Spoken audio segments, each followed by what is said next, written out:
Ndichikutambirai zvekare pano paZerare 263 pano patinenge tichikuzivisai manews updates ezvinhu zviri kuitika munyika yedu yeZimbabwe. Kana uchiri munyowani pathis YouTube channel kusubscribe mahara utena on the notification bell. Muri yeZimbabwe tinofamba nemanews updates akati wandei pasame video, saka usaskipe this video kana watanga wapedza kunzwa first update, nekuti second update ine moto yemukadzi uyo ainge akapfuma but zvinhu zvake zvakazongotanga kuparara kusvika pazero. First update inyaya yeaccident iyo yaitika kuzvishavane yeStallion Cruise bhazi nechitipa zvaita accident head on. So dakusei muchiona video, apedza kuona video tozvinofuka mucomment section, vamwe ndovanga vachiti driver wetrack uyu ndiye ari wrong, webhazi ari correct. Dakusei muchiona kashort video, apedza kuona kashort video saskipe this video nekuti ndine last update manyama. Let's this video. Guys, Stallion Renyeri ratanga futi. Ratanga Stallion Renyeri. Nasiraita zuru rakaita accident. Pashavane apo. Ete accident pashavane ari kuwadza vanhu vamwe kwara. Stallion Renyeri. Usei kwero Stallion racho singapedzi gore. Singaiti gore sina kuwadza vanhu vasina kuita accident. Next update update iyo yemukadzi wanambotaura nezvake ainge akapfuma but pfuma yake yese yakazosvika mukuparara. Muri eZimbabwe inini hatirara ndikuudzei manyepo kana kufadza ine nhema. Munhu anonzi madzimai ava vabatsira vakawanda, saka havatode ivo kubuda paTV. Dai vaibvuma taivabuditsa but ivo vakaramba kubuda vachizviadvertiser ivo paTV, saka kwavari tungotora sematestimony tatinzwe nyaya iyi. Muri yeZimbabwe kusangana kwatiri kuita zvekare pano paZerare 263 pano patokuzivisai manews updates, but mukufamba patinoita tichitsvaga nyaya tine nyaya iyo inotyisa inokatyamadza kutoti vanhu veruzhinji muZimbabwe vari kusangana nezviitiko zvakaita seizvizvi. Takashanyira madzimai chiwara musi unoyu, tavashanyira vakaramba kutipa interview ivo pachavo, but vanhu vari kupupura vese vari kuenda kwamadzimai chiwara kuti aiwa vari kubata basa raMwari. Zvisinei, tine hama yedu yatinayo yatichakurukura nayo panapa iya inotyisa inokatyamadza. Makadizve? Makadi henyu? Tiripo. Tinokumbura kubvunza kuti dambudziko renyu rainge rakamira sei? Ini dambudziko rangu rakanga rakakura, munhu waMwari. Ndakafamba ndakamaprofita mudzin'anga zvapana chaifamba kusvikira ndazosanganawo nevamwe mai. Alright, chii chaikonzeresa kuti mufambe mudzin'anga nemumaprofita? Matambudziko acho akanga anyanyisa. Chino hapana chinhu chaimira zvakanaka kuvana, midziyo zvese zvaingonetsa. Saka ndakanga ndichingofamba kuti zvinhu zvangu zvese zvanga zvakudonha kuita sekuti hameno zvaiitika. Ndakanzwa zvichinzi mainge makapfuma zvisingaite. Taiva nemari isingaite kusvikira asi ndakadonha kusvika pazero pakufamba netsoka.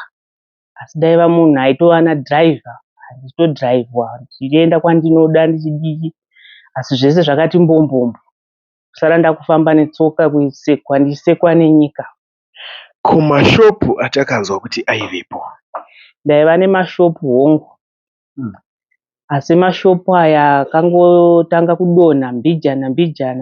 Imwe yacho ikabata moto, kungonzwa shopu yatsva usiku. Hapana kana chakabuda mushopu imomo. Kumakuseni kunotarisa kuona zvinhu zvese zviri paground zvakatsva zvese, kutaradza kuziva kuti moto wakabvepi. Alright, tichikurukura nemi tisati tatanga kuita interview inoyi, mambotaura nyaya yeplot. Ya, ndaiva neplot kuMhondoro. Ndairima chibage ndichichengeta huku, nguruve. Saka ndakazongoona kwakangouya futi moto, semoto wakauya kushopu usinganzwisisike. Munda wese wechibage wakatsva, changa chakusvika pastage yekuda kunokohwewa. Chakaparara chese, kumatanga ehuku yese akatsva, huku dzakaparara dzese, nguruve dzakatsva. Alright, masangana nemukadzi wamakasangana naye, iye aiti akabatsirwa nedambudziko rei? Mukadzi uyu aiti akabatsirwa nedambudziko rembereko namai Chiwara. Taingokurukura zvemadzimai. Ndokubva atotaurawo zveve kuti akanga ane makore 15 years 16 years asina mbereko. Achiti ndakabatsirwa namai ava. Ndobva andipawo nhamba dzavo akati chimbovatirayai.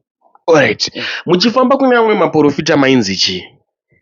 Profita aingonditi mweya wekumusha kwenyu, vamwe vanoti mai muri kurwiswa nevavakidzani, vamwe vanhu aitaura zvakasiyana siyana, asi pakundiso chaipo ndaishaiwa.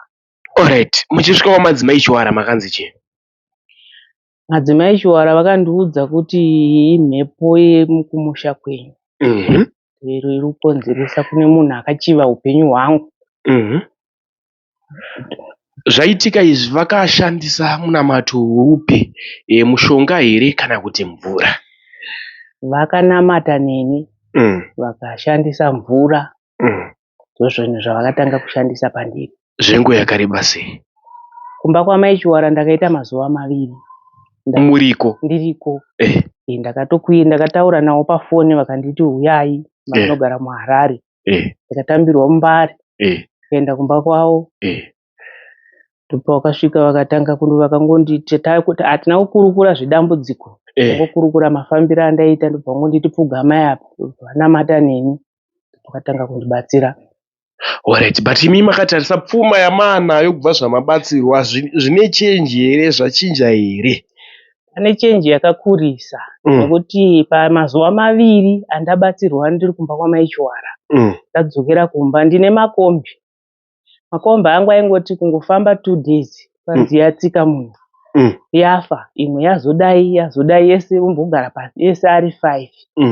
Saka ndabva kuno ndaitirwa munamato yandikaitirwa namai Chiwara. Vakandishandisira mvura, vakandishandisira mvura neimwe yavakandipa yekunokusha mumba nemidziyo yangu yese.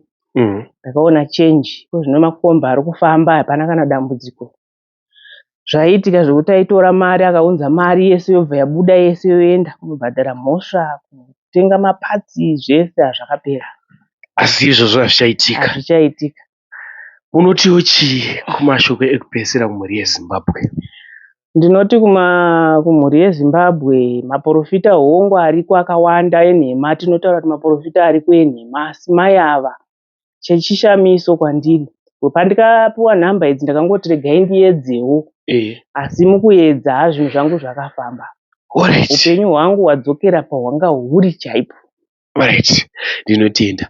Mhuri yeZimbabwe isusu mai Chiwara vakaramba ivo kubuda vachivhitivhiti, vakati handidi mbiri yekushambadza fesi yangu kuti ibude paTV, saka vakatinyima interview, but vanoda kuvabata nhamba ndodziri kubuda paScreen. Much love.